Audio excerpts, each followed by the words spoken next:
क्रांति की शुरुआत जो है वो दूसरों से उम्मीद रखकर नहीं होती है। क्रांति की शुरुआत होती है खुद क्रांति बनने से।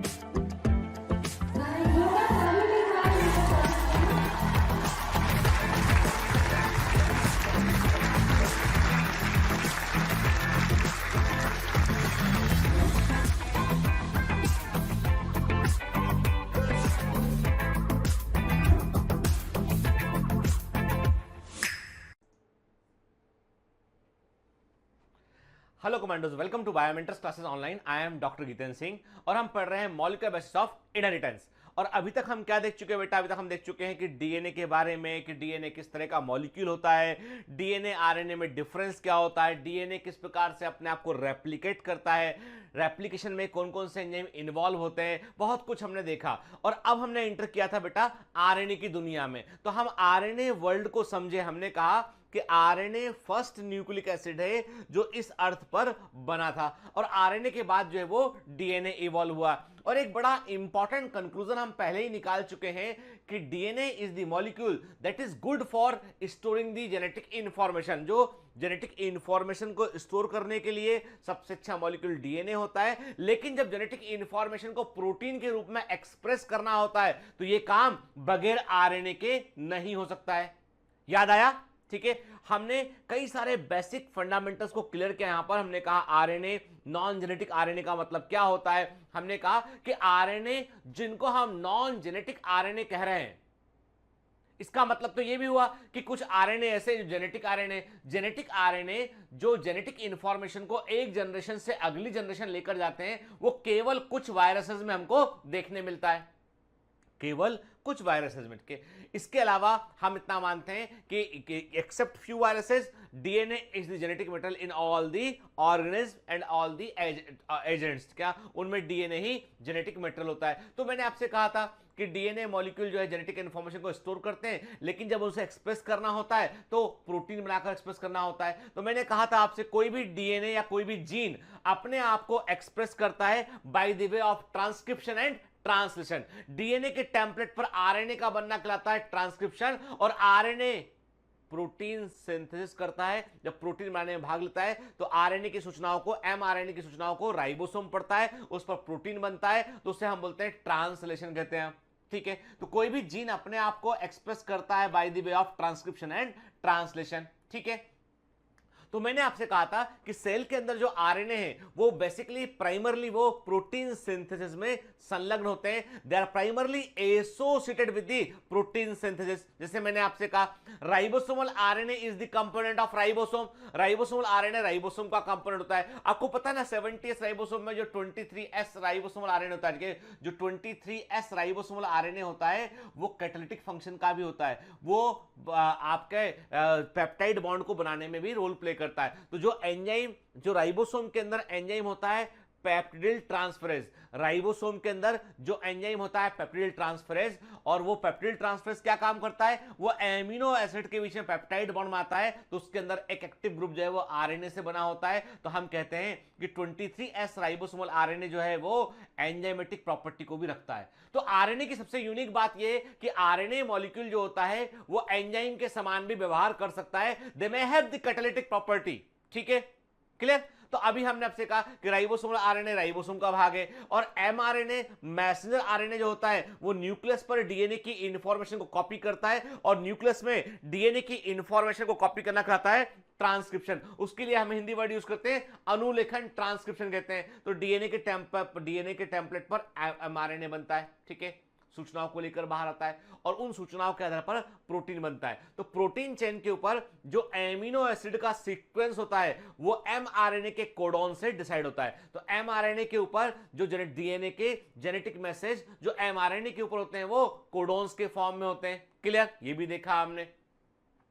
फिर एक होता है टीआरएनए, जिसको आज हम देखेंगे। टीआरएनए कहलाता है ट्रांसफर आरएनए, जो एमिनो एसिड को साइटोप्लाज्म से पकड़कर राइबोसोम तक, साइटोप्लाज्म में जो एमिनो एसिड बिखरे हुए होते हैं उनको पकड़कर जो है वो राइबोसोम तक लेके आता है, और उनके बीच में पेप्टाइड बॉन्ड, राइबोसोम पर उनके बीच में पेप्टाइड बॉन्ड बनते हैं। तो मतलब जो लेबर, जो मजदूर है, जो एमिनो एसिड को उठाकर राइबोसोम तक लेकर आता है, वो टीआरएनए होता है, इसलिए उसका नाम हो गया ट्रांसफर आरएनए। तो ट्रांसफर आरएनए किसका ट्रांसफर करता है? ट्रांसफर आरएनए एमिनो एसिड का ट्रांसफर करता है, उसको लेकर आता है वहां पे वो। ठीक है, क्लियर? एमआरएनए मैसेंजर आरएनए है, तो किसका मैसेंजर है? वो डीएनए का मैसेंजर है। राइबोसोमल आरएनए, राइबोसोमल आरएनए क्यों है? क्योंकि वो राइबोसोम का कंपोनेंट है। और टीआरएनए, टीआरएनए क्यों है? क्योंकि वो एमिनो एसिड को ट्रांसफर करता है। क्लियर? तो अब आगे बढ़ने के पहले आप मुझे बताएंगे कि आपको कुछ क्वेश्चन दूंगा मैं, आप बताएंगे मुझे कि in the process of RNA splicing, eukaryotic में आरएनए स्प्लाइसिंग की प्रक्रिया में विच आर द सीक्वेंस, जिनको यानी व्हाट आर द सीक्वेंस, वो कौन सी सीक्वेंस है? What are the sequence which are removed, ठीक है, वो कौन से क्रम होते हैं जिनको हम रिमूव करते हैं? ठीक है, यानी आरएनए स्प्लाइसिंग की प्रक्रिया में वो कौन से सीक्वेंस होते हैं, क्रम होते हैं, जिनको हम एमआरएनए, एचएनआरएनए से जिनको हम हटा देते हैं। ठीक, तो what are the sequence during the RNA splicing process, जिनको कि रिमूव कर दिया जाता है, परमानेंटली हटा दिया जाता है। ठीक है ना, क्लियर?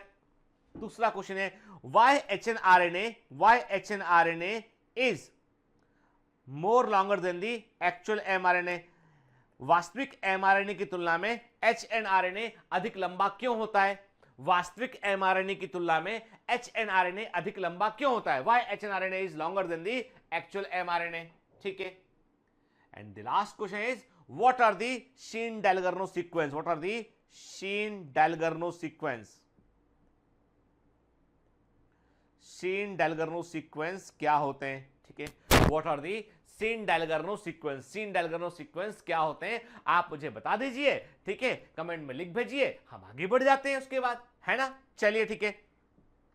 तो मैंने पहले भी कहा था कि इस पूरे चैप्टर को मॉलिक्यूलर बेसिस ऑफ इनहेरिटेंस को एक ब्यूटीफुल स्टोरी के समान समझना है कि this is a story about the life, it is the story about the expression of the genome, it is the story about कि हम कैसे दिखते हैं, उसके लिए जीन कैसे काम करते हैं, उसकी पूरी कहानी है। ठीक है, और कहानी में हम काफी आगे तक पहुंच चुके हैं, और हमने पिछली बार आरएनए वर्ल्ड के ऊपर भी बात किया था। ठीक है, हम समझ गए हैं कि डीएनए मॉलिक्यूल जो है वो अपने खुद के निर्माण के लिए भी जो है वो टेम्पलेट के समान काम करता है। तो मैंने इसको ए बोला प्रोसेस को मैंने, और डीएनए मॉलिक्यूल के टेम्पलेट पर आरएनए भी बनता है, तो मैंने इसको यहां पर बी बोला, प्रोसेस को मैंने बी बोला।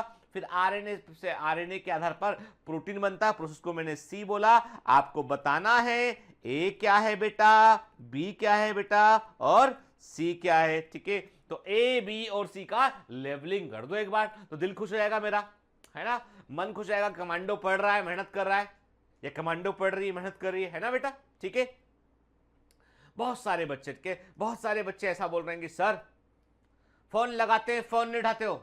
ठीक है, अरे तो भैया ऐसा है दादा, बहुत सारे फोन आते हैं मेरे को, और मैं हमेशा बोलता हूँ कि मुझे माफ कर दो, क्योंकि मैं आप सबसे बात करना चाहता हूँ, लेकिन मेरे पास बेटा वक्त कम होता है। कि क्या होता है कि हम सुबह में जो है वो हम रिकॉर्डिंग करते हैं, कि पेशेंट देखते हैं, और अभी क्या हो रहा है कि इस वेदर में पेशेंट का नंबर भी ज़्यादा होता है, कि पेशेंट देखना होता है, रिकॉर्डिंग करना होता है, कि और फिर एमबीबीएस वाला चैनल के लिए भी रिकॉर्डिंग करना होता है। तो रिकॉर्डिंग एक नीट के लिए होती है, फिर एक एमबीबीएस चैनल के लिए रिकॉर्डिंग होती है, फिर जो डेवलपमेंट काम चल रहा है उनको देखना होता है। तो बहुत सारे काम, फिर हमारे कुछ कॉन्फ्रेंसेस चल रहे हैं उनके लिए भी काम करना होता है। ठीक है, तो इसीलिए कई बार है ना वक्त नहीं मिल पाता, पर जब भी वक्त मिलता है मैं निश्चित तौर पर फोन उठाता हूँ। तो इसलिए कई बार आपको अपने टीचर को, अपने फैमिली मेंबर को जो आपसे उम्र में बड़ा है, आपके लिए बहुत कुछ करना चाहता है, उसको बेनिफिट ऑफ डाउट भी देना चाहिए। कई बच्चों का बोला सर तो बहुत आजकल जो है सर बहुत जो है वो अकड़ू हो गए हैं, बहुत अधिक जो है वो क्या बोलते हैं उसको कि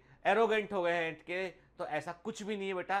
ठीक, सिंपल सा बात, सिंपल सी प्रायोरिटी की है। यदि मैं सिर्फ फोन पे बात करूंगा, व्हाट्सएप पर रिप्लाई करता रहूंगा, तो 4-5 घंटा मैं यही काम करता रहूंगा, तो मैं कैसे आपको पढ़ा पाऊंगा, कैसे दूसरे काम कर पाऊंगा? तो प्लीज मेरे वक्त की कीमत समझिए, और मेरी आपसे हाथ जोड़कर प्रार्थना है कि ऐसी चीज़ें आप सपोर्ट टीम को बोलते हैं, मुझे बोलते हैं कि लिख देते हैं, अच्छा नहीं लगता। क्योंकि क्या होता है कि इससे जब आप किसी के लिए आप सच्चे मन से कुछ कर रहे हो तो फिर दिल में है ना आपको मतलब एक अच्छी सी फीलिंग नहीं आती है। मैं कैसे एक्सप्लेन करूँ उसको, मुझे इतना पता है बस कि आप और मैं जो जुड़े हैं जिस सिस्टम से, उस सिस्टम की महत्व को समझिए कि आप, मैं आपकी भावनाओं की कदर करता हूं कि आप मुझसे बात करना चाहते हैं, लेकिन प्रॉब्लम यही है ना कि वक्त कम है बेटा, कि वक्त कम है और उस वक्त में आपको पढ़ना भी है और दिन के समय में हम काम कर रहे हैं, आपके लिए ही काम कर रहे होते हैं कि या तो मरीजों के लिए काम करते हैं, आपके लिए काम कर रहे होते हैं कि अरसा बीत गया है कि अपने लिए कोई बहुत बड़ा सा कुछ जो है वो मतलब 2 घंटा खुद के लिए गुजारा हो, इस चीज को भी अरसा बीत गया एक्चुअली के। तो इतनी सी बात है कि प्लीज, है ना, मतलब मैं समझ सकता हूं कि आपको डिसअपॉइंटमेंट लगता होगा, कॉल नहीं उठ पाता के, पर मेरी मजबूरी समझिए, है ना।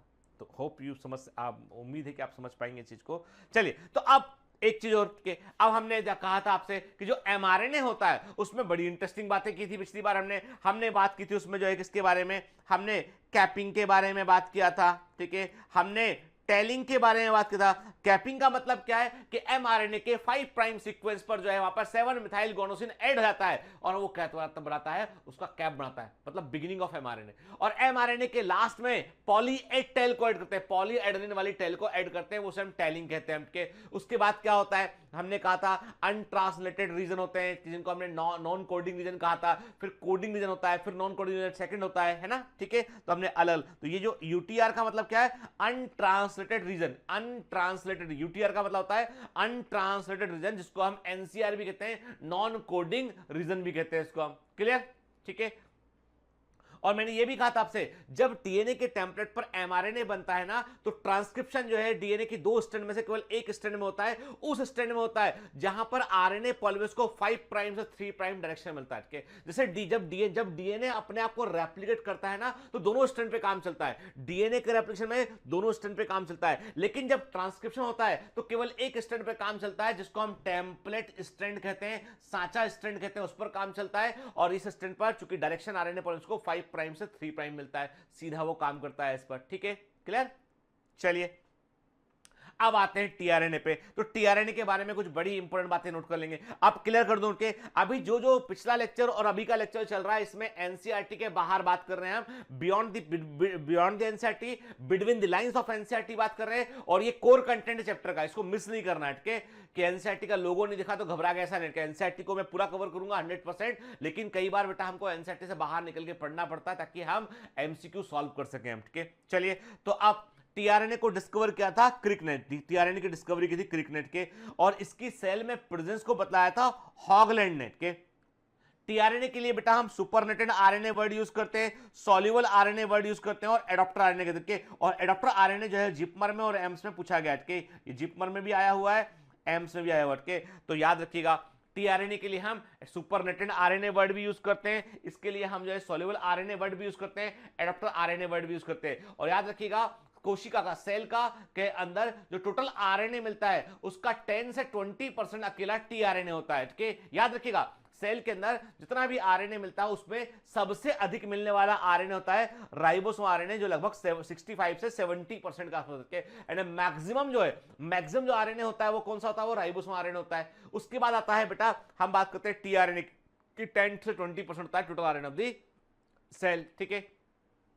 It is the lightest macromolecule in cell, cell के अंदर जो मैक्रोमोलिक्यूल है उनमें सबसे छोटा मैक्रोमोलिक्यूल जो होता है वो टीआरएनए होता है। इसका सेडिमेंटेशन कोएफिशिएंट 3.8 होता है, और ये बना होता है 73 से लेके 93 न्यूक्लियोटाइड का बना होता है। और इस बात को बतलाया था रिच एंड राज भंडारी ने, इंडियन साइंटिस्ट का नाम आया बहुत देर के बाद, क्या याद रखिएगा, जो टीआरएनए है it is the lightest macromolecule of the cell, इसका सेडिमेंटेशन कोएफिशिएंट 3.8s होता है, अवसादन गुणांक इसका 3.8s होता है, और इसके अंदर जो है 73 से 93 न्यूक्लियोटाइड पाए जाते हैं, उसको बताया था रिच और राज भंडारी नेट के। तो देखिए, ये दिखाई पड़ रहा है आपको एक टीआरएनए के।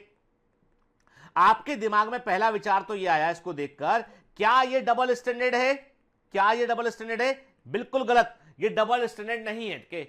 It shows unusual base pairing, आप डायग्राम को, इमेज को देख के कह सकते हैं कि ये अनयूजुअल बेस पेयरिंग को शो कर रहा है, मतलब ये एक ही स्टैंड के अंदर पेयरिंग यहां पे दिखाई पड़ती है हमको, तो ये अनयूजुअल बेस पेयरिंग को शो करता है। Remember this point, this is important thing के, तो ये जो टीआरएनए होता है वो अनयूजुअल बेस पेयरिंग को शो करता है। और ये जो आप देख रहे हो इमेज में, ये एक ही टीआरएनए का मॉलिक्यूल का एक सिंगल स्टैंड है।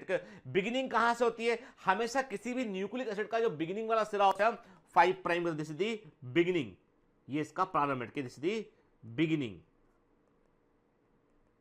ठीक है। और आखिर खत्म कहां होता है?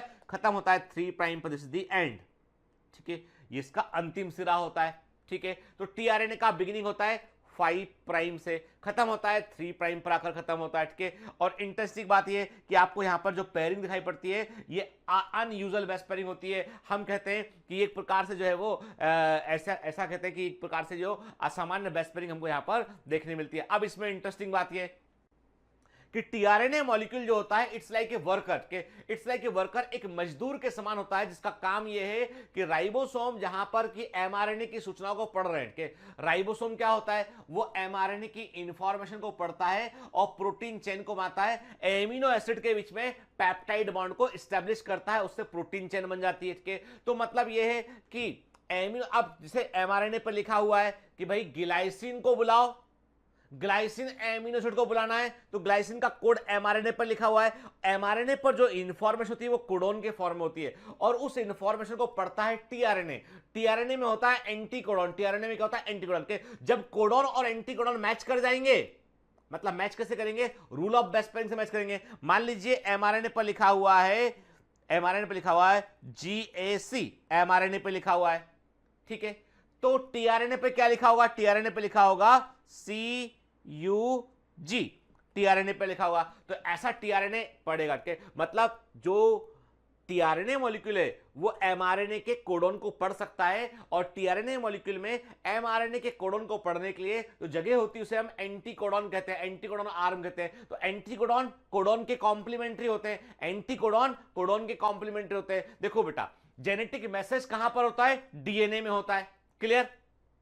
जेनेटिक मैसेज कहां होता है? डीएनए में होता है। जेनेटिक कोडोन कहां होते हैं? एमआरएनए में होते हैं। और एंटीकोडोन कहां होते हैं?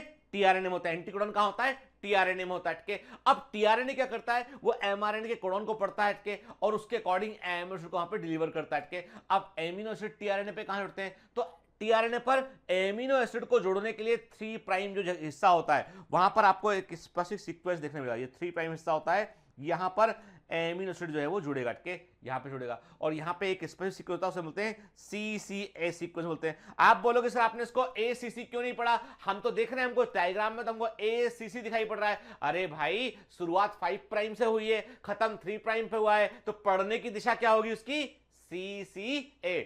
तो टीआरएनए में, हर टीआरएनए में 3 प्राइम सीक्वेंस पे, 3 प्राइम हिस्से पर CC एक सीक्वेंस पढ़ने मिलता है लास्ट में हमको, और जहां पर एमिनो एसिड आकर जुड़ता है, ठीक है। इसके अलावा इसमें D आर्म होती है, T5C आर्म होती है, और एंटीकोडॉन आर्म होती है इसमें, ठीक है।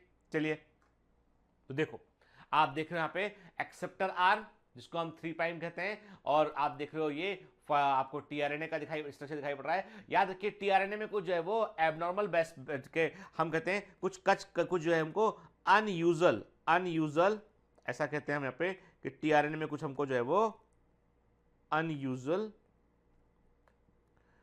नाइट्रोजन बेसिस देखने मिलते हैं।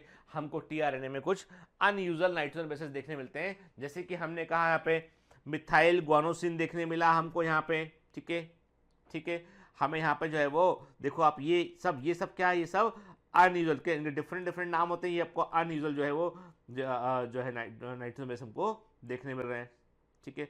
2 मिथाइल ग्वानोसिन, 7 मिथाइल ग्वानोसिन, ठीक है ना, 5 मिथाइल साइटोसिन के, मिथाइल एडेनोसिन, ये अनयूजुअल बेसिस हमको देखने मिलते हैं। और ये 10 से 10 से लेके 15% तक नाइट्रोजन बेस टीआरएनए के जो होते हैं वो अनयूजुअल बेस होते हैं, ठीक है। याद रखना, ये क्वेश्चन पूछा गया एग्जाम में, अनयूजुअल बेस होते हैं, ये असामान्य प्रकार के बेस हमको देखने मिलते हैं, ठीक है।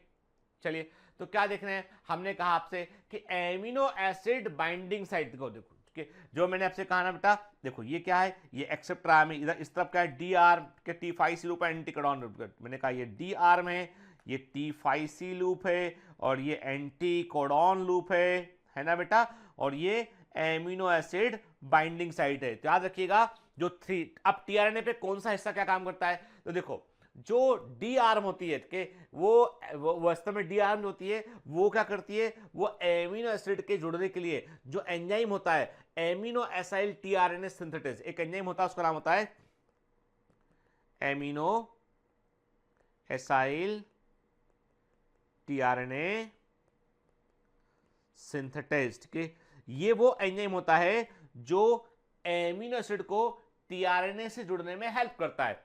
जब एमिनो एसिड टीआरएनए से जुड़ जाता है तो हम कहते हैं कि जब हम कहते हैं कि इस एंजाइम ने रोल प्ले किया है, जिसको हम बोलते हैं चार्जिंग ऑफ टीआरएनए। टीआरएनए को चार्ज कर देके उसमें हमने एमिनो को जोड़ देके, तो charging of tRNA, loading of tRNA का मतलब ये होता है कि amino acyl tRNA synthetase enzyme ने जो है वो एमिनो एसिड को जो है वो 3 प्राइम एंड पर लाकर जोड़ दिया। तो जो 3 प्राइम सिरा होता है टीआरएनए का, वहां पर एमिनो एसिड बाइंडिंग साइट होती है। ठीक है, जो डी आर्म होती है वो एंजाइम को एक्टिवेट करती है। ठीक है, जो T5C आर्म होती है वो राइबोसोम को पहचानती है, और एंटी कोडॉन जो होता है वो एमआरएनए के कोडॉन को पहचानता है। तो टीआरएनए पर जो अलग अलग आर्म दिखाई पड़ रही है वो अलग अलग तरीके से काम करती है। तो टीआरएनए की शुरुआत होती है 5 प्राइम से, खत्म होता है 3 प्राइम पर, और 3 प्राइम पर आपको CCA सीक्वेंस देखने मिलेगा। यहां पर ये एमिनो एसिड बाइंडिंग साइट भी हमको देखने मिलती है। ठीक है, डी आर्म जो होती है वो it is activating enzyme site, ये एमिनो एसिड टीआरएनए सिंथेसिस की साइट को एक्टिव करती है। ठीक है, जैसे कि एमिनो एसिड टीआरएनए पर जुड़ पाता है। T5C आर्म राइबोसोम को पहचानती है, और एंटी कोडॉन जो होता है वो एमआरएनए कोडॉन को पहचानने का काम करता है। क्लियर? ठीक है, तो कोई डाउट मत रहा दिमाग में कि जो बता रहा हूं इन्फॉर्मेशन दिमाग में एकदम साफ साफ सेट रहना चाहिए, क्योंकि आपको कई सारी बुक्स में अलग अलग मिलेगा जो कंफ्यूजिंग है। जो बता रहा हूं उसको नोट कर लीजिए आपके।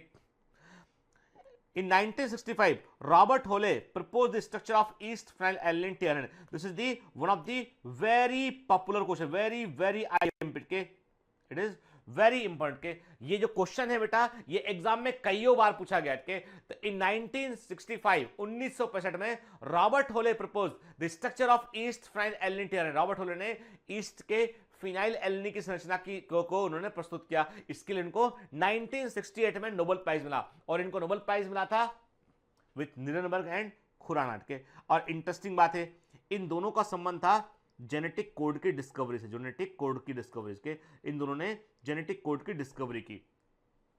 निरनबर्ग ने क्या किया, उन्होंने जो है वो एक ऐसे एमआरएनए को तैयार किया जिसमें केवल एक ही तरह के नाइट्रोजन बेस प्रेजेंट थे, से यूरेसिल। तो यूरेसिल के तो उन्होंने कोड को पता किया। पहला खोजा गया जेनेटिक कोड जो था वो फिनाइल एलानिन का कोड था। पहला खोजा गया जेनेटिक कोड जो था वो फिनाइल एलानिन एमिनो एसिड का कोड था, और वो कोड था UUU। इसको पहली बार खोजा गया था। खोजा किसने? निरनबर्ग ने खोजा, निरनबर्ग और मथाई ने खोजा। इसके बाद जो खुराना थे ये इंडियन ब्रिटेन में रहने वाले इंडियन साइंटिस्ट थे के, बाद में जर्मन सिटीजन बन गए थे। फिर उन्होंने अलग अलग कंट्री की कई बार सिटीजनशिप को चेंज किया इन्होंने। तो हरगोविंद खुराना जो है one of the genius scientist में से एक थे। इन्होंने क्या किया, इन्होंने निरनबर्ग के एक्सपेरिमेंट को आगे बढ़ाया। इन्होंने जो है वो यूरेसिल साइटोसिन यूरेसिल, इन्होंने क्या किया, साइटोसिन यूरेसिल का यूज करके उन्होंने एमआरएनए को तैयार किया। तो साइटोसिन यूरेसिल के, तो एक कोड क्या बन गया, CUC, दूसरा बन गया UCU बन गया। तो ऐसे उन्होंने दो डिफरेंट तरीके जो है वो एमिनो एसिड वाले जो प्रोटीन चेन को तैयार किया। तो खुराना ने क्या किया, उन्होंने कई सारे जेनेटिक कोड खोज निकाले खुराना ने by the use of combination of different nitrogen bases. अलग अलग नाइट्रोजन बेस के कॉम्बिनेशन का उन्होंने यूज किया, और उन्होंने कई जेनेटिक कोड खोज डाले के। जब हम जेनेटिक कोड को डिटेल में देखेंगे तब हम दोबारा बात करेंगे इस पर। अभी इतना समझ लो आप कि जो रॉबर्ट होले हैं उन्होंने टीआरएनए के फिनाइल एलानिन मॉडल को बताया उन्होंने के, और उसके स्ट्रक्चर को बताया उन्होंने, और इसको क्लोवर लीफ मॉडल, इसको पॉपुलरली हम क्लोवर लीफ मॉडल कहते हैं क्योंकि ये क्लोवर की पत्ती के समान दिखाई पड़ता है। It resembles like the clover leaf. Clover की पत्ती कैसी होती है, क्लोवर लीफ कैसी होती है, ऐसी होती है वो, ये क्लोवर लीफ होती है। तो क्लोवर लीफ के समान दिखाई पड़ता है, इसलिए इसको क्लोवर लीफ मॉडल कहा गया के। और इसको देने वाले साइंटिस्ट थे रॉबर्ट होले। 1965 में दिया, ईस्ट के फिनाइल एलानिन टीआरएनए के लिए दिया। इनको 1968 में नोबेल प्राइज मिला। किसके साथ शेयर किया नोबेल प्राइज? उन्होंने निरनबर्ग और खुराना के साथ शेयर किया। ये सब इंपॉर्टेंट है, every single point is important, exam में MCQ बन के आ चुका है। फिर मैंने कहा जो मैक्रोमोलेक्युलर स्ट्रक्चर उसको हमने क्लोवर लीफ मॉडल का, ये 2 डायमेंशनल स्ट्रक्चर है जो 78 न्यूक्लियोटाइड से बना होता है, ठीक है। और याद रखिएगा in clover leaf model of tRNA a specific site is present, जिसको हम क्या बोलते हैं, एंटीकोडॉन कहते हैं। और एंटीकोडॉन जो होता है वो एमआरएनए के कोडॉन का कॉम्प्लीमेंट्री होता है, उसे पहचानता है, ठीक है। देखिए this is the clover leaf model of tRNA की, ये टीआरएनए का क्लोवर लीफ मॉडल है। आप बाजू में क्लोवर लीफ को देख रहे हो और टीआरएनए को देख रहे हो, तो रॉबर्ट होले ने कहा कि ये क्लोवर लीफ के समान दिखाई पड़ता है, इसलिए इसको clover leaf model of tRNA कहा गया। क्लियर, ठीक है। और ये 2 डायमेंशनल स्ट्रक्चर को शो करता है। क्लियर, ठीक है। देखिए आप, है ना, आप देख रहे हैं अलग अलग हिस्से इसमें, तो 3 प्राइम हिस्से पे एमिनो एसिड जुड़ता है, ठीक है ना, एमिनो एसिड बाइंडिंग साइट होती है। फिर हमने कहा एंटीकोडॉन जो होता है, जो एंटीकोडॉन होता है बेटा, ये जो एंटीकोडॉन होता है ये एमआरएनए के कोडॉन को पहचानता है कॉम्प्लीमेंट्रीली, ठीक है ना। क्लियर, याद रखिएगा के anticodon is complementary to the codons of mRNA. Anticodon mRNA के कोडॉन का कॉम्प्लीमेंट्री होता है, पूरक होता है। हमें पता है जेनेटिक कोड या कोडॉन जो होते हैं वो 3 न्यूक्लियोटाइड से मिलकर बने होते हैं, they are the base triplet के। तो वैसे ही एंटीकोडॉन में जो है वो 3 नाइट्रोजन बेस से मिलकर बना होता है, याद रखिएगा। The tRNA picks up a specific activated amino acid from the cytoplasm and carry it to the site of protein synthesis. Very very important. TRNA क्या काम करता है, वो एक्टिवेटेड एमिनो एसिड को जो है वो साइटोप्लाज्म से जोड़ से उठाता है, जोड़ लेता है अपने से और प्रोटीन बनाने की जगह तक लेकर जाता है। मतलब होता क्या है, देखो अब 2-3 चीजें क्लियर कर लो।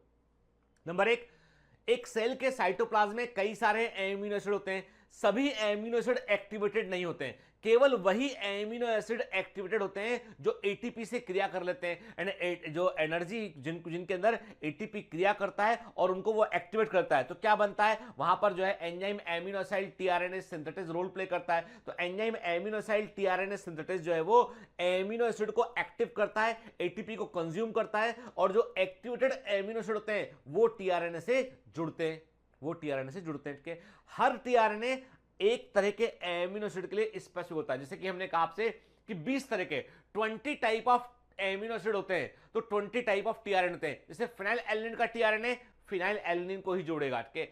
ग्लाइसिन का टीआरएनए ग्लाइसिन को ही जोड़ेगा, मिथुनिन का टीआरएनए मिथुनिन को जोड़ेगा, ठीक है। आइसोल्यूसिन का टीआरएनए आइसोल्यूसिन को ही जोड़ेगा। समझ गए ना बात को, मतलब हर एक एमिनो एसिड के लिए टीआरएनए जो है वो स्पेसिफिक होता है। क्लियर, ठीक है।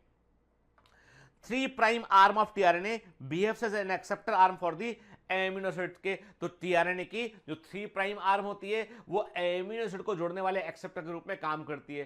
टीआरएनए का निर्माण कहां होता है, वो न्यूक्लियस के डीएनए पर होता है, न्यूक्लियर डीएनए पर टीआरएनए का निर्माण होता है। क्लियर। अब इंटरेस्टिंग बात है कि टीआरएनए के कुछ बड़े यूनिक फीचर होते हैं। जैसे कि मैंने आपसे कहा कि इसमें आपको अनयूजुअल नाइट्रोजन बेस देखने मिलेगी, आपको असमान नाइट्रोजन बेस देखने मिलेगी, जैसे कि आइनोसिन, स्यूडोयूरोसिल, मिथाइल ग्वानोसिन, डाइहाइड्रोयूरिडीन, राइबोथाइमिडीन, ये सब के सब जो है वो एबनॉर्मल नाइट्रोजन, ये सब असामान्य नाइट्रोजन बेस होती हैं। आइनोसिन, स्यूडोयूरोसिल, मिथाइल ग्वानोसिन, डाइहाइड्रोयूरिडीन, राइबोथाइमिडीन, ये आपको देखने मिलेंगी। एक टीआरएनए में तकरीबन हमने कहा ना टीआरएनए 73 से लेकर 93 न्यूक्लियोटाइड लंबा होता है, तो 10 से लेकर 15 तक नाइट्रोजन बेस अनयूजुअल होते हैं। मतलब परसेंटेज में बोलोगे आप तो भी इतना ही आएगा, लगभग 10 से 15% नाइट्रोजन बेस अनयूजुअल होते हैं, या 10 से 15 नाइट्रोजन बेस एक टीआरएनए में आपको अनयूजुअल देखने मिलते हैं, ठीक है।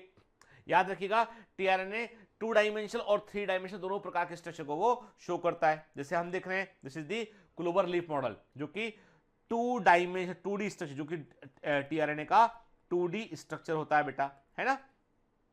जो आप अभी देख रहे हो स्क्रीन पर, ये टीआरएनए का क्लोवर लीफ मॉडल है, जो कि 2D स्ट्रक्चर होता है। इसमें आप क्या देख रहे हो बेटा, इसमें आप देख रहे हो ये है एक्सेप्टर आर्म, ये है एक्सेप्टर आर्म, ये एक्सेप्टर आर्म है, ठीक है, जो एमिनो एसिड को जोड़ने में हेल्प करती है, ठीक है। ये टी आर्म है बेटा, ठीक है, टी, इसको हम जो है वो T5C आर्म भी कहते हैं, जो राइबोसोम को पहचानने का काम करती है। ये डी आर्म है जो एमिनोसाइड टीआरएनए सिंथेसिस को एक्टिवेट करने का काम करती है, और ये एंटीकोडॉन है जो एमआरएनए के कोडॉन को पहचानती है, ठीक है। क्लियर। देखिए जब टीआरएनए 3 डायमेंशनल स्ट्रक्चर के रूप में दिखाई देता है हमको, कि 3D स्ट्रक्चर में दिखाई पड़ता है, और ये पूछा गया है बेटा एम्स के अंदर पूछा गया है ये, और ये पहले जो है वो पहले के समय ये किसमें आ चुका है आपको, ऑल इंडिया पीएमटी में ये क्वेश्चन पूछ चुके हैं आपसे, ठीक है।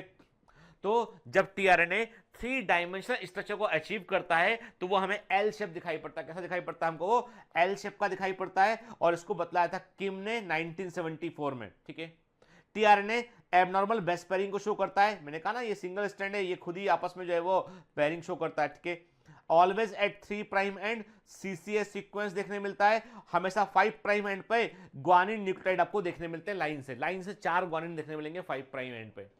ये फिक्स है बिल्कुल कि सीसीए सीक्वेंस आपको हमेशा 3 प्राइम आर्म पर देखने मिलेगा टीआरएनए में। ठीक है, देखिए ये देख रहे हो आप, ए स्ट्रक्चर देख रहे हो, ये this is the 2D structure and this is the 3D structure के। जो 2 डायमेंशनल स्ट्रक्चर है उसमें एक क्लोवर लीफ के समान दिखाई पड़ रहा है आपको। ठीक है, और जो 3 डायमेंशनल स्ट्रक्चर है उसमें ये आपको दिखाई पड़ रहा है एल शेप का दिखाई पड़ रहा है। उल्टा एल है ना, ये उल्टा दिख रहा है। ठीक है,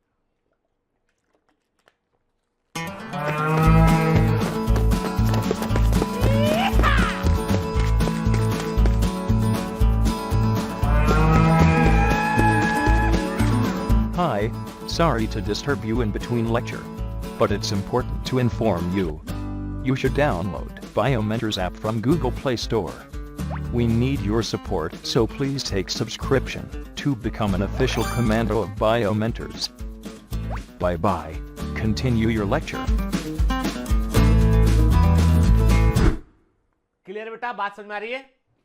ठीक है, देखिए आप है ना, तो देखिए यहाँ पे मैंने आपसे कहा कि यहाँ पे मैं थोड़ा इसको ऐसे ले देता हूँ ताकि दिखाई पड़े आपको ये सीक्वेंस का सी ए सीक्वेंस। ठीक है ना?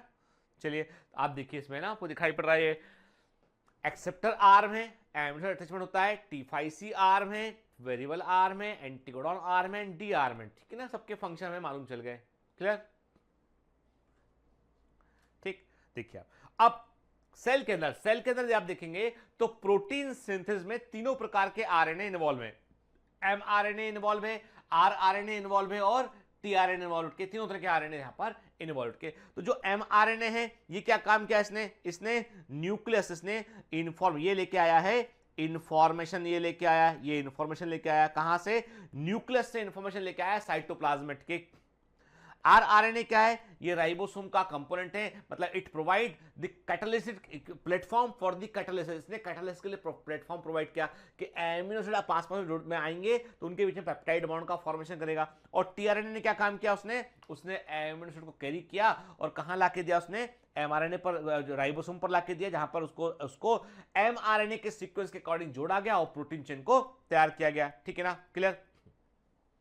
तो हम समझ गए यहां पर कि प्रोटीन चेन के अंदर जो भी सीक्वेंस होता है, जो भी क्रम होता है, सीक्वेंस होता है, वो कौन डिसाइड करता है? वो एमआरएनए डिसाइड करता है। और एमआरएनए का सीक्वेंस कौन डिसाइड करता है? वो डीएनए डिसाइड करता है। ठीक है, चलिए जेनेटिक आरएनए क्या होते हैं? मैंने आपसे कहा ये केवल कुछ वायरस में देखने मिलते हैं। जो जेनेटिक इंफॉर्मेशन को एक जनरेशन से अगली जनरेशन लेके जाएगा उसे जेनेटिक आरएनए कहते हैं। कई बुक्स में से दिनेश की ऑब्जेक्टिव बायोलॉजी में गलत लिख दिया, उन्होंने कहा एमआरएनए एक जेनेटिक आरएनए। गलत है ये बात। ठीक है, जेनेटिक आरएनए का मतलब है the RNA that can carry the genetic information from one generation to the next generation. ठीक है ना? तो मैंने क्या कहा आपसे कि ये केवल कुछ वायरस में हमको देखने मिलता है, जैसे कि एचआईवी के अंदर सिंगल स्ट्रैंड आरएनए होता है, टोबैको मोजेक वायरस के अंदर सिंगल स्ट्रैंड आरएनए होता है, और आरएनए कंटेनिंग वायरसेस जो है वो कई सारे बड़े पैथोजेनिक वायरस होते हैं, जैसे इन्फ्लुएंजा वायरस, वो भी आरएनए कंटेनिंग होता है। ठीक है, चलिए अब बात करते हैं जेनेटिक कोड के ऊपर बात करते हैं, अनुवांशिक कोड क्या होता है। ठीक है, देखो बेटा एक बात क्लियर है यहां पे, genetic messages are present on DNA. हमें मालूम है अनुवांशिक सूचनाएं डीएनए पर होती हैं। ठीक है, और इन जेनेटिक मैसेज को कॉपी करता है एमआरएनए, और इस प्रोसेस को क्या बोलते हैं? ट्रांसक्रिप्शन कहते हैं। ये भी मालूम है हमको के on the mRNA the genetic message of DNA are present in coded form. जो एमआरएनए होता है उस पर डीएनए की अनुवांशिक सूचनाएं कोड के रूप में होती हैं, कूट के रूप में होती हैं। ठीक है, और इन सूचनाओं को, इन इंफॉर्मेशन को क्या बोलते हैं? जेनेटिक कोड कहते हैं। मतलब ये है the genetic message of the DNA is copied by the mRNA and the mRNA is having the genetic message in the form of codes, और उन्हें हम क्या बोलते हैं? कोडॉन्स कहते हैं। ठीक है, याद रखिएगा जेनेटिक कोड जो है वो बेस ट्रिपलेट होते हैं। बेस ट्रिपलेट का मतलब होता है मेड अप ऑफ 3 न्यूक्लियोटाइड, ये 3 न्यूक्लियोटाइड से बने होते हैं, या हम बोलते हैं 3 नाइट्रोजन बेस भी बोल सकते हैं हम, 3 न्यूक्लियोटाइड से ये बने होते हैं। पहली बार इसको बतलाया था गैमो ने, फर्स्ट टाइम प्रपोज बाय गैमो, ठीक है। क्रिक ने एविडेंस दिए, क्रिक ने प्रमाण दिए, और क्रिक ने क्या किया, T4 बैक्टीरियोफेज में म्यूटेशन को प्रोड्यूस किया। क्रिक ने T4 बैक्टीरियोफेज में म्यूटेशन को प्रोड्यूस किया और ये बतलाया कि जेनेटिक कोड जो होते हैं वो बेस्ट ट्रिप्लेट होते हैं, वो सिद्ध किया। एंड गैमो ने फर्स्ट टाइम बताया था कि जेनेटिक कोड जो है वो बेस्ट ट्रिप्लेट होते हैं, लेकिन क्रिक ने इसका एविडेंस प्रोवाइड किया, इसके लिए उन्होंने T4 बैक्टीरियोफेज का इस्तेमाल किया। याद रखिएगा, जेनेटिक कोड की खोज को जो है हम क्रैकिंग और डेसिफरिंग कहते हैं। जेनेटिक कोड की डिस्कवरी को क्रैकिंग और डेसिफरिंग कहते हैं। अब आप बोलोगे सर ये क्रैकिंग वर्ड क्यों यूज किया? सूचनाओं को तोड़ना,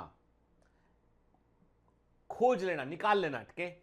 जैसे देखिए सिंपल सी बात है, आप यदि आज देखें तो आज मतलब मेरे से यदि कोई पूछता है कि आप यदि मुझसे आप पूछेंगे कि सर आप किस चीज का विरोध करना चाहेंगे आज, तो मैं बोलूंगा कि मैं सबसे पहले चाहता हूं कि censorship on the web series, ठीक है। अभी आप मेरे व्यक्तिगत विचार हैं, हो सकता है आप मेरे विचारों से सहमत ना हो, पर मेरे पर्सनल आइडिया विचार ये हैं कि जो वेब सीरीज इस समय नेटफ्लिक्स पर, अमेजॉन प्राइम पर और हॉटस्टार पर, Z5 पर, जितने भी ये वेब सीरीज वाले एप्लीकेशन हैं, वहाँ पर जो वेब सीरीज चल रही हैं, उन वेब सीरीज में जिस तरह की लैंग्वेज का इस्तेमाल हो रहा है, जिस तरह के एक्ट दिखाए जा रहे हैं, जिस प्रकार से जो है वो क्राइम को दिखाया जा रहा है, वो सब कुछ जो है वो एक हेल्दी सोसाइटी के लिए बिल्कुल भी ठीक नहीं है, ठीक है। एंड क्योंकि बच्चे भी देखते हैं कई बार। अभी हाल ही में मुंबई में एक घटना हुई, मुंबई में एक इंसिडेंट ये घटा कि एक बच्चा जो था, छोटा बच्चा था, होगा 10-12 साल का बच्चा होगा, 12-13 साल का, उसकी एक ही प्रॉब्लम थी कि वो पबजी गेम खूब खेला करता था वो, ठीक है। एक गेम है पबजी, आप भी जानते हैं उसके बारे में, खूब खेला करता था। और एक दिन क्या हुआ कि उसकी मम्मी जो है वो उनसे, जो उसकी कोचिंग की टीचर थी, एक लेडी थी जो उसको इस घर में पढ़ाने आया करती थी, उसने फीस मांगी। उसकी मम्मी फीस देने में आनाकानी कर रही होंगी, तो लेडी टीचर जो थी उसने कुछ बातें बोल दी उसकी मम्मी को कि आप फीस नहीं दे रहे, 2 महीना हो गया, मेरे घर भी है, मुझे घर चलाना है अपना, ऐसे कुछ करके उसने बोला होगा। तो बहस होने लगी मम्मी के बीच में और उसकी टीचर के बीच में। वो लड़का अंदर गया, कुछ औजार लेके आया, कुछ सीजर्स हुए या कुछ इस तरह के औजार लेके आया, और उसने अपनी टीचर को जो है वो मार दिया। लड़की की उम्र है 12.5-13 साल, ठीक है। उसने अपनी टीचर, जो 30 ईयर की टीचर रही होंगी, उनको उसने हमला कर दिया और उसने वो जो भी औजार थे उससे मार दिया, ठीक है। जब ये क्राइम सामने आया, अखबारों में खबर आई, तो उस बच्चे का साइकोलॉजिकल टेस्ट लिया गया। उसमें तो मालूम चला कि वो बच्चा जो है वो ये इस तरह के क्रिमिनल गेम देख के वो पूरा क्रिमिनल मेंटेलिटी का हो, मतलब बच्चा को लगता है कि मार देना, ये उठा मार दे, छोड़े मत, तो वो उसके दिमाग में बैठ गया, सब कॉन्शियस माइंड में बैठ गया है।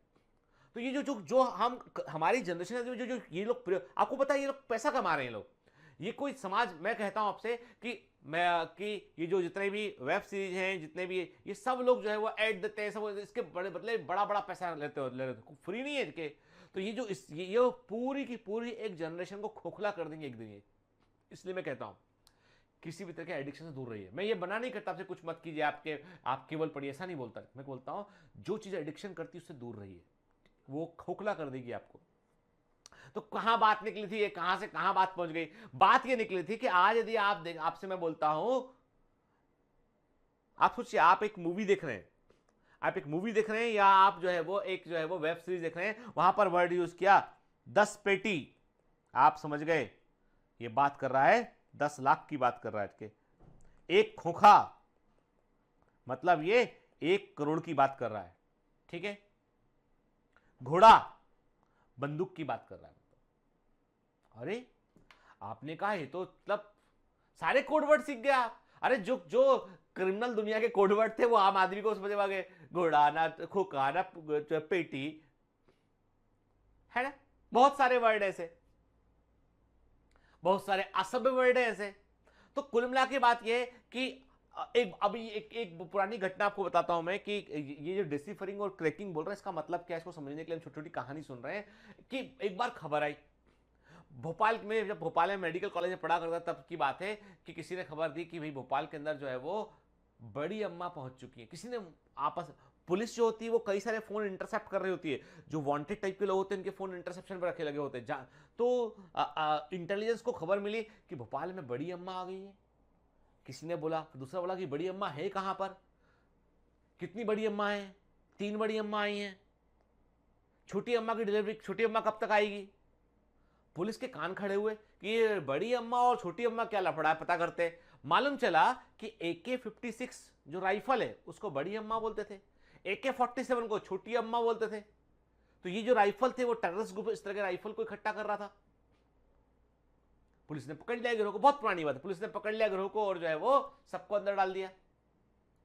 कोड को इंटरसेप्ट किया कि ये अम्मा बार बार ये इतना आज के जमाने में बड़ी अम्मा छोटी अम्मा की इतनी परवाह कौन कर रहा है इनके, और ये वांटेड टाइप में लोग कैसे करने लगे अचानक से। तो पुलिस ने पकड़ लिया उसके आधार पे। तो असल में कई सारी चीजें छिपी होती इनके, छिपी हुई इन्फॉर्मेशन के, उसको जो है वो पकड़ लेते हैं लौट के कि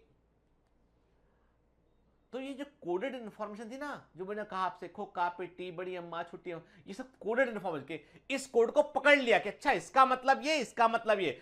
समझ लीजिए आप कि जो हमारी सेल्स के अंदर जो जेनेटिक सेटअप था उसके अंदर भी कुछ कोडेड इंफॉर्मेशन थी, उसके अंदर भी कुछ कोड थे, और उन कोड को पकड़ने का काम किया किसने, नीरनबर्ग और मथाई ने।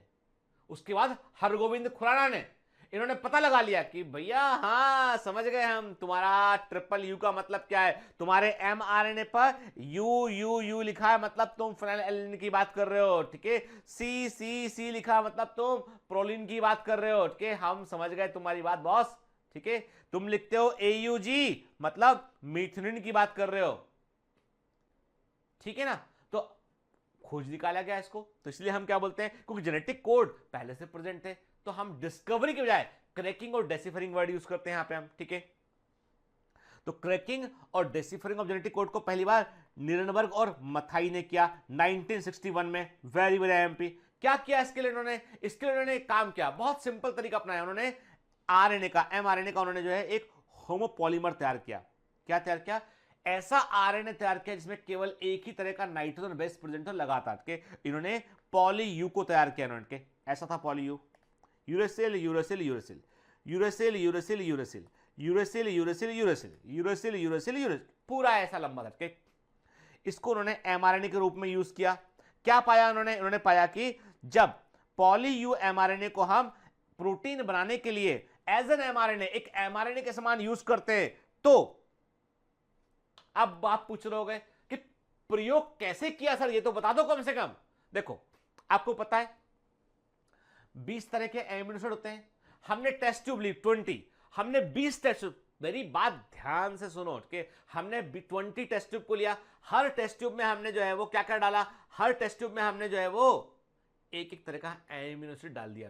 एक में प्रोलिन था, एक में लाइसिन था, एक में आइसोल्यूसिन था, एक में ल्यूसिन था, एक में ट्रिप्टोफैन था, ऐसे करके जो 20 तरह के एमिनो एसिड थे वो 20 अलग अलग टेस्ट ट्यूब के अंदर प्रेजेंट थे। हर टेस्ट ट्यूब में एक मीडियम था जिसके अंदर राइबोसोम प्रेजेंट थे, जिसके अंदर हमने जो है वो पूरा का पूरा प्रोटीन बनाने का माहौल प्रदान कर रखा था उसमें। और हमने अब क्या किया, पॉली यू आरएनए को हमने mRNA के रूप में यूज किया और 20 टेस्ट ट्यूब के अंदर डाल दिया, हमने पूरी 20 टेस्ट ट्यूब में डाल दिया। हमने क्या देखा, 19 टेस्ट ट्यूब में कुछ नहीं हुआ, 19 टेस्ट ट्यूब में कुछ नहीं हुआ, लेकिन एक टेस्ट ट्यूब में प्रोटीन चेन बन गई।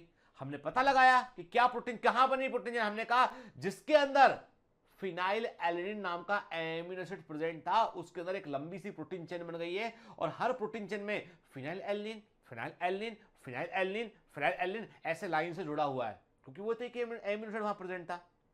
तो इसका मतलब जो ट्रिपल यू है वो किसका कोड हो गया, फिनाइल एलिनिन का कोड हो गया। क्या देखा इन्होंने पाया कि the poly U mRNA when used in protein synthesis is synthesize protein chain only in the test tube जिसमें कि phenylalanine amino acid present था। फिर इसका मतलब यह हुआ कि poly phenylalanine polypeptide chain बन गया, और इसने यह सिद्ध किया कि triple U is the code for the phenylalanine amino acid. अब इन्होंने दिमाग लगाया, इन्होंने कहा एक काम करते हैं, पॉली ए बनाते हैं, पॉली सी बनाते हैं, पॉली जी बनाते हैं। इन्होंने पॉली ए बनाया, पॉली सी बनाया, पॉली जी बनाया। के पॉली जी के साथ दिक्कत था, पॉली जी आरएनए जो है वो बनने के बाद जो है वो काम नहीं कर पाया, क्योंकि वो सेकेंडरी कॉइलिंग कर लेता था वो, इसलिए पॉली जी को ये खोज नहीं पाया, उसके बारे में बनाया था पर सक्सेसफुली एक्सपेरिमेंट में काम नहीं आ पाया।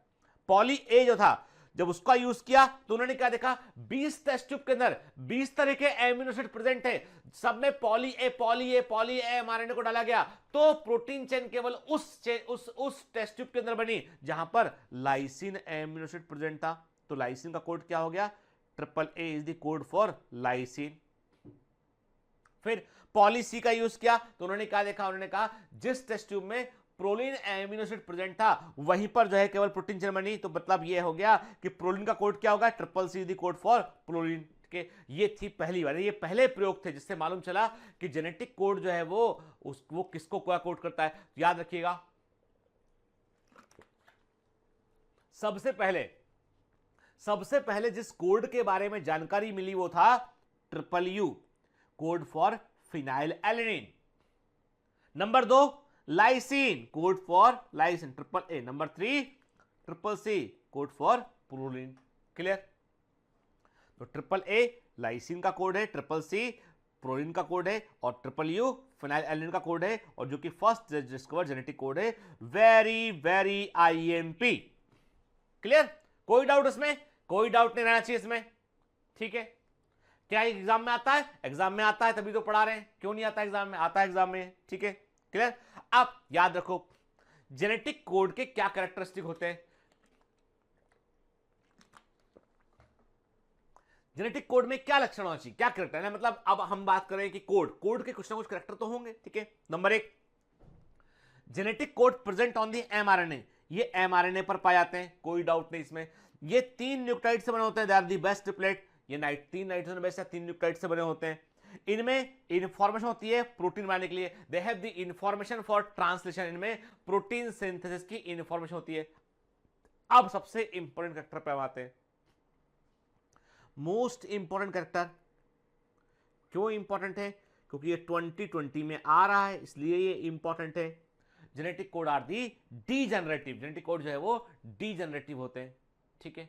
इसका मतलब ये हुआ क्योंकि देखो, क्योंकि बेटा जेनेटिक कोड की यदि हम बात करें तो हर जेनेटिक कोड 3 न्यूक्लियोटाइड से मिलकर बना है। तो हमने आपसे कहा कि ये 1 2 3 3 न्यूक्लियोटाइड से मिलकर जेनेटिक कोड बना हुआ। ठीक है? तो कुल जेनेटिक कोड कितने पॉसिबल है? हमने कहा एक, यहां पर एडेनोसिन, यूरेसिल, ग्वानिन, साइटोसिन में से कोई एक हो सकता है।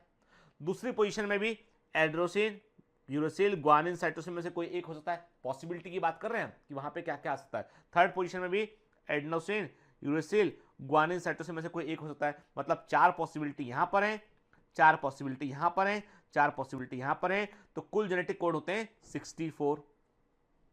कुल जेनेटिक कोड कितने होते हैं? 64 होते हैं। कुल जेनेटिक कोड 64 होते हैं। और एमिनो एसिड कितने होते हैं? 20 एमिनो एसिड होते हैं। तो इसका मतलब यह हुआ कि ऑन एन एवरेज एक एमिनो एसिड के लिए एक से अधिक कोड होता है। इसका देखो 64 कोड दिखाई पड़ रहा है सामने के, 20 एमिनो एसिड है। इसका मतलब ये कि amino acids have more than 1 genetic code, इसे बोलते हैं हम डीजेनरेसी बोलते हैं। तो for 20 amino acid there may be code more than 1 codes are present. कुछ एमिनो एसिड के लिए एक भी कोड है, किसके लिए 6 भी कोड है के। तो जनरली हम ऐसा मानते हैं, एक एवरेज हम मानते हैं कि हर एमिनो एसिड के लिए एक से अधिक कोड होते हैं, इसलिए इसको हम इस कैरेक्टर को हम डीजेनरेसी कहते हैं। ठीक है? फिर नॉन ओवरलैप्ड और कॉमालेस। अब जेनेटिक कोड होते हैं वो नॉन ओवरलैप्ड होते हैं। अब नॉन ओवरलैप्ड का मतलब क्या? इसे ये एमआरएनए है, इस पर लिखा हुआ है AUG, GUC, AAA, CUC for example, ये कोड एमआरएनए पे लिखा हुआ है। ठीक है? अब इसमें ऐसा नहीं होता, जेनेटिक कोड होते हैं वो एक नंबर 1 जेनेटिक कोड कैसा पढ़ेंगे आप? बोलेंगे फर्स्ट 3 पहला कोड, अगला 3 दूसरा कोड, अगला 3 तीसरा कोड, अगला 3 चौथा कोड। ये कोड हो गए।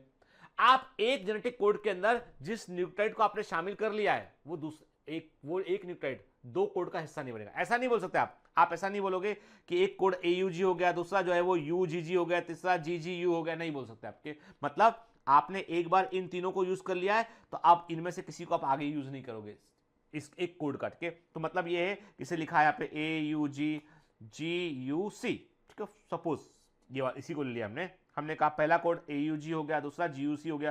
तो आप ऐसा नहीं बोल सकते हो कि तीसरा कोड UGG हो गया, चौथा कोड GGU हो गया, ऐसा आप नहीं कर सकते। एंड ओवरलैपिंग, जेनेटिक कोडॉन में ओवरलैपिंग होती है। पहला 3 एक कोड, अगला 3 दूसरा कोड, अगला 3 तीसरा कोड, ओवरलैपिंग नहीं होती है। अब क्या इनके बीच में कोई कॉमा लगा होता है कि ओवरलैपिंग नहीं कर सकते? ऐसा भी नहीं होता है। मान लो आपने क्या किया, मान लो आपने जो है वो एक काम किया, आपने इसको हटा दिया, आपने एडेनोसिन को हटा दिया आपके, तो अब कोड क्या हो गया? अब कोड हो गया अब कोड क्या हो गया? अब कोड हो गया UGG UCA AAC, अगले तीन, पहला तीन, अगला तीन, अगला तीन, मतलब कॉमा भी नहीं होता इसमें। तो जेनेटिक कोड में कोई कॉमा नहीं लगा होता है और ये जो है होते हैं इनमें ओवरलैपिंग भी नहीं होती है, ठीक है ना। फिर दूसरी बात, जेनेटिक कोड जो है वो नॉन एम्बिगुअस होते हैं। नॉन एम्बिगुअस का मतलब है कि आप उन पर शक नहीं कर सकते। आप यदि CCC कोड कर रहा है प्रोलिन को तो ये प्रोलिन को ही कोड करेगा, AA कोड कर रहा है लाइसिन को तो ये लाइसिन को ही कोड करेगा, ठीक है। इनको आप संदेह से परे रखोगे, इन पे शक नहीं कर सकते, ये अपने ही एमिनो एसिड को कोड करते हैं, ठीक है। और दे आर यूनिवर्सल, ये सब में एक समान है। एंड जेनेटिक कोड वायरस के अंदर जो है, जो बैक्टीरिया के अंदर है, जो ह्यूमन बींग्स के अंदर है, सब में एक समान है। यही तो कारण है कि हम अपने प्रोटीन को बैक्टीरिया के अंदर बनवा सकते हैं। एंड हमारी बॉडी के प्रोटीन को हम बैक्टीरिया के अंदर, या mRNA निकालो, से इंसुलिन है एग्जांपल है, इसका बेस्ट एग्जांपल है कि इंसुलिन का DNA निकाला, mRNA बनाया हमने और बैक्टीरिया में डाल दिया DNA को हमने, तो बैक्टीरिया हमारे लिए इंसुलिन को प्रोड्यूस कर रहा है। तो चूंकि why genetic engineering is possible, क्यों बैक्टीरिया हमारे लिए प्रोटीन को बना सकता है, हमारी बॉडी के प्रोटीन को बना सकता है? क्योंकि जेनेटिक कोड यूनिवर्सल होते हैं, सब में एक जैसे होते हैं, ठीक है, क्लियर। तो these are the characteristic of genetic code, तो भूलना नहीं है के। तो मेन कैरेक्टर जेनेटिक कोड क्या होता है बेटा? ये mRNA पर पाए जाते हैं, ये बेस ट्रिपलेट होते हैं, इनमें ट्रांसलेशन की इंफॉर्मेशन होती है और ये डीजनरेटिव होते हैं। मतलब एक एमिनो एसिड के लिए एक से अधिक कोडॉन होते हैं, नॉन ओवरलैप होते हैं, कॉमनलेस होते हैं, नॉन एम्बिगुअस होते हैं, ठीक है। हर एमिनो एसिड, हर जेनेटिक कोड अपने ही एमिनो एसिड को कोड करता है, दूसरे को कोड नहीं करता है, क्लियर। तो चलिए अब कुछ पॉइंट नोट करते हैं। The degeneracy of genetic code first time discovered by Bernfield and the Nirenberg के। इसका मतलब क्या होता है? फॉर डीजनरेसी का मतलब क्या होता है? For one amino acid more than one codons में बी प्रेजेंट, ठीक है ना। कुछ जेनेटिक कोड, अब देखिए कुछ एक्सेप्शन भी होते हैं, कुछ जेनेटिक कोड ऐसे होते हैं जो एम्बिगुअस हो सकते हैं और इस कैरेक्टर को हम बोलते हैं रिडंडेंसी ऑफ जेनेटिक कोड कहते हैं, ठीक है। ये एम्स के अंदर बेटा पूछा गया ऑलरेडी, ठीक है। कुछ जेनेटिक कोड ऐसे होते हैं जो एम्बिगुअस या संदेहात्मक हो सकते हैं और इसके लिए हम इस कैरेक्टर को हम बोलते हैं रिडंडेंसी ऑफ जेनेटिक कोड कहते हैं। याद रखिएगा जेनेटिक कोड यूनिवर्सल नेचर के होते हैं, इसलिए हम ह्यूमंस के प्रोटीन को बैक्टीरिया के अंदर बना सकते हैं with the help of technology genetic engineering, इसलिए जेनेटिक इंजीनियरिंग पॉसिबल। यदि जेनेटिक कोड यूनिवर्सल नहीं होते तो जेनेटिक इंजीनियरिंग पॉसिबल नहीं होती, क्लियर। चलिए फिर नोट में कुछ पॉइंट लिख रहे हैं जो एक्सेप्शन वाले पॉइंट है बेटा, बड़े इंपॉर्टेंट पॉइंट के। मैंने आपसे कहा कि overlapping codon, generally genetic code overlapping नहीं होते हैं, पर इसका भी एक्सेप्शन है। Biology is the science of exception, कई जगह एक्सेप्शन देखने मिलेंगे। कोई लाइफ है और लाइफ में कई बार विविधताएं आपको देखने मिलती है। बैक्टीरियोफेज 5174 में आपको ओवरलैपिंग कोडॉन देखने मिलते हैं, IMP है, ठीक है। कुल 64 जेनेटिक कोड होते हैं, उसमें 61 जेनेटिक कोड जो है वो एमिनो एसिड को कोड करते हैं। 3 कोड ऐसे होते हैं जो किसी भी एमिनो एसिड को कोड नहीं करते हैं और वो प्रोटीन का बनना रोकते हैं, उन्हें बोलते हैं हम नॉनसेंस कोडॉन कहते हैं। वो होते हैं UAA, UAG और UGA। याद है आपको, पिछली क्लास में बात किया था हमने। तो ये 3 होते हैं नॉनसेंस कोडॉन होते हैं। 5 कोडॉन ऐसे होते हैं जिनको हम पंक्चुएशन कोडॉन कहते हैं। 5 कोडॉन ऐसे होते हैं जिनको हम पंक्चुएशन कोडॉन कहते हैं। आप बोलोगे सर ये पंक्चुएशन का मतलब क्या है? पंक्चुएशन का मतलब जिनको पाबंद कर दिया हमने किसी काम के लिए। हमने कहा देखो भैया 3 तो ऐसे हो गए, UAA, UAG और UGA। तीनों को बोला कि तुम्हें कोई एमिनो एसिड कोड नहीं करना है, तुमको एक ही काम करना है, प्रोटीन का बनना रोकना है। इन तीनों काम हमने पाबंद कर दिया, इन तीनों काम हमने पाबंद कर दिया, पंचुअल कर दिया कि तुम्हारा काम है प्रोटीन का बनना रोकना। एक को बोला हमने कि प्रोटीन का बनना शुरू तुम करोगे, AUG को बोला हमने कि तुम स्टार्ट सिग्नल कोडॉन है। हर mRNA का पहला कोडॉन AUG होता है, इसलिए हर प्रोटीन चेन का पहला एमिनो एसिड मीथियोनिन होता है। तो काम पकड़ा दिया उसको AUG को, क्लियर। अब AUG का हमने एक विकल्प भी रखा हुआ हमने कि यदि मान लो AUG के भी काम ना कर पाए तो GUG जो है वो काम कर सकता है, वो प्रोटीन चेन को बनाने का काम कर सकता है। तो ये हो गया 1 2 3 4 5 कोडॉन ऐसे हो गए हैं जो कि पंक्चुएशन कोडॉन। इनमें से शुरू के 2 जो होते हैं वो प्रोटीन चेन का बनना शुरू करते हैं, बाद के 3 प्रोटीन चेन का बनना रोक देते हैं, ठीक है, क्लियर। याद रखिएगा, वेरी वेरी आईएमपी, केवल मीथियोनिन को और ट्रिप्टोफैन एमिनो एसिड को छोड़ दो। ये क्वेश्चन जिपमर के अंदर पूछा गया था, केवल मीथियोनिन और ट्रिप्टोफैन एमिनो एसिड को छोड़ दीजिए तो हर एमिनो एसिड के लिए एक से अधिक कोडन होते हैं। मतलब मीथियोनिन का कोड केवल AUG होता है और ट्रिप्टोफैन का भी एक अकेला कोड होता है। तो याद रखिएगा, मीथियोनिन को और ट्रिप्टोफैन को छोड़कर बाकी सभी एमिनो एसिड के लिए एक से अधिक कोडन पाए जाते हैं, have more then one codon. ठीक है, याद रखिएगा, codons which specify the same amino acid are called the synonym। जिससे मैंने आपसे कहा triple C is code for proline, ठीक है, CCG is code for proline, CCA is code for proline, CCU is code for proline। इसका मतलब यह हुआ कि एक प्रोलीन के लिए ये चारों कोड प्रेजेंट है, तो ये चारों आपस में क्या कहलाएंगे, वो सिनोनिम कहलाएंगे। ठीक है ना, आप बोलो बारिश हो रही है, आप बोलो बरसात हो रही है, आप बोलो मानसून गिर रहा है, सबका मतलब तो एक ही हो गया ना। वैसे हमने कहा CCU, CCG, CC, ये सब क्या हो गए, ये कहलाते हैं सिनोनिम्स कहलाते हैं। ठीक है, ल्यूसीन, सीरिन और आर्जिनिन एमिनो एसिड होते हैं, इनके लिए हर एक के लिए 6 कोड पाए जाते हैं। अब the degeneracy of genetic code minimize the effect of mutation के, इसका मतलब क्या है, डिजेनरेसी ऑफ जेनेटिक कोड का मतलब क्या है कि एक एमिनो एसिड के लिए एक से अधिक कोडन होते हैं। तो क्या होता है बेटा, म्यूटेशन का जो इफेक्ट होता है इससे कम रहता है। फॉर एग्जांपल के मैंने कहा कि एक जेनेटिक कोड था, एक कोड था CCG, प्रोटीन का कोड था, म्यूटेशन हुआ यहाँ पे, म्यूटेशन यहाँ पर क्या हुआ बेटा, यहाँ पे उत्परिवर्तन हुआ, यहाँ पर म्यूटेशन हुआ। ठीक है, म्यूटेशन से क्या हुआ कि इसका जो C था, C बदल के A हो गया, ये अब भी कोड किसको कर रहा है, ये अब भी प्रोटीन को कोड कर रहा है। तो क्या होता है बेटा, कई बार ऐसा होता है, देखो ऐसा हर बार ऐसे ही होगा जरूरी नहीं के, पर कई बार ऐसा होता है कि पॉसिबिलिटी थोड़ी कह रहे, डिजेनरेसी का मतलब है कि मान लो हो सकता है देर में भी पॉसिबिलिटी कि म्यूटेशन तो हुआ लेकिन जो नया कोड बना वो पुराने कोड के ही एमिनो एसिड को कोड कर रहा है, तो कोई फर्क ही नहीं पड़ा प्रोटीन चेन में। ठीक है, तो म्यूटेशन जो डेसिफरिंग ऑफ जेनेटिक कोड होती है वो म्यूटेशन के हार्मफुल इफेक्ट को मिनिमाइज भी करती है, क्योंकि म्यूटेशन से क्या होता है, जेनेटिक कोड बदल जाते हैं। कोड बदलने से एमिनो एसिड बदल सकता है, लेकिन चूंकि एक एमिनो एसिड के लिए एक से अधिक कोड होते हैं तो कई बार कोड बदलने पर सेम एमिनो एसिड को ही कोड कर रहा होता है वो। ठीक है, clear. Variation between synonym tend to occur in the third position of the codon which is known as the wobble position के। याद रखिएगा, हमेशा ऐसा देखा गया है कि जो भी जेनेटिक कोड या कोडॉन होता है उसका तीसरा नाइट्रोजन बेस होता है। जैसे मैंने कहा CC, अब देखिए triple C is the code for proline, आप देखो CCU code proline, CCG code for proline, CCA code for proline, मतलब चेंज कहां पे आ रहा है, चेंज थर्ड पोजीशन पे आ रहा है। तो किसी भी जेनेटिक कोड का जो थर्ड नाइट्रोजन बेस होता है that is not very important के, तो इसको बोबल पोजीशन बोलते हैं। यहां पे हम चीजों को बदल सकते हैं, हर बार ऐसा जरूरी नहीं है पर मोस्ट ऑफ द जगह पे ऐसा देखा गया है। क्लियर।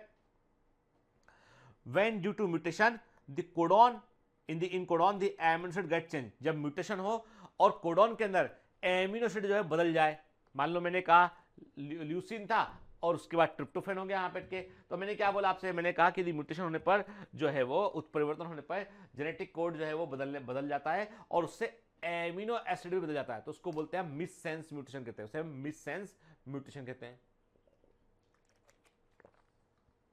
मान लो ऐसा हो गया कि व्हेन ड्यू टू म्यूटेशन से कोड था UGG कोड था, ठीक है, म्यूटेशन हुआ ये UGA कोड बन गया, ये तो एमिनो एसिड कोड कर रहा था, ये नॉनसेंस कोडॉन बन गया। तो कभी ऐसा हो कि म्यूटेशन होने पर जेनेटिक कोड के अंदर परिवर्तन हो और वो नॉनसेंस कोडॉन बन जाए तो उससे प्रोटीन चेन का बनना रुक जाएगा, इसे नॉनसेंस म्यूटेशन बोलेंगे। कभी ऐसा हो कि कोड था CCC और नया कोड बन गया CCU बन गया, तो कोई फर्क पड़ेगा क्या, कोई फर्क नहीं पड़ेगा, दोनों प्रोटीन को कोड कर रहे हैं। तो जब म्यूटेशन हो और कोडॉन जो है वो उसके अंदर परिवर्तन हो लेकिन एमिनो एसिड में परिवर्तन ना हो, क्योंकि वो उसी एमिनो एसिड का दूसरा कोडॉन बन गया है वो, ठीक है, इसको साइलेंट म्यूटेशन कहते हैं। आ रही बात समझ में?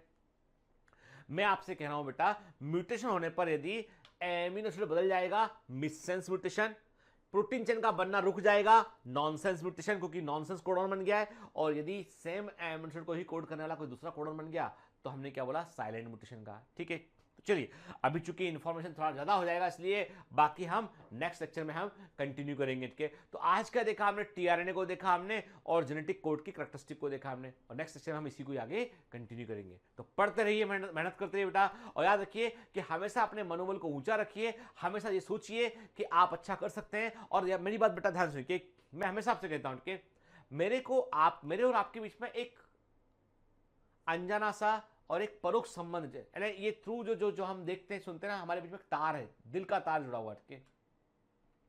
और वो तार जो है वो मैं आपके तकलीफ को, आपकी चीज़ों को महसूस कर सकता हूँ, मैं कोशिश करता हूँ महसूस करने के, मैं उसलिए एफर्ट करता हूँ और मैं जो करता हूँ वो आपके लिए करता हूँ। आपको मेरे लिए करना है, आपको मेरे लिए करना है, बायोमेंटर्स की पूरी फैमिली के लिए करना है, अपने परिवार में आपको शान बढ़ानी है, यानी आप बायोमेंटर्स परिवार का हिस्सा और आपको शान बढ़ानी है और आपको जो है टॉप रैंक पर आपको हासिल करना है बेटा, अच्छा करना लाइफ में, आपको आगे बढ़ना है, ठीक है, और आपको जीत कर दिखाना है। All the best.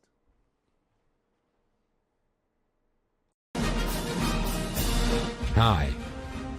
To become an official commando of Biomentors, join us at www.biomentors.online. Here you can solve daily practice papers, an online test. You can download performance enhancement sheets. You can track your progress. You can interact with other fellow commandos. Join us and prepare yourself. It's a commando training for your success. Download Biomentors online app from Google Play Store.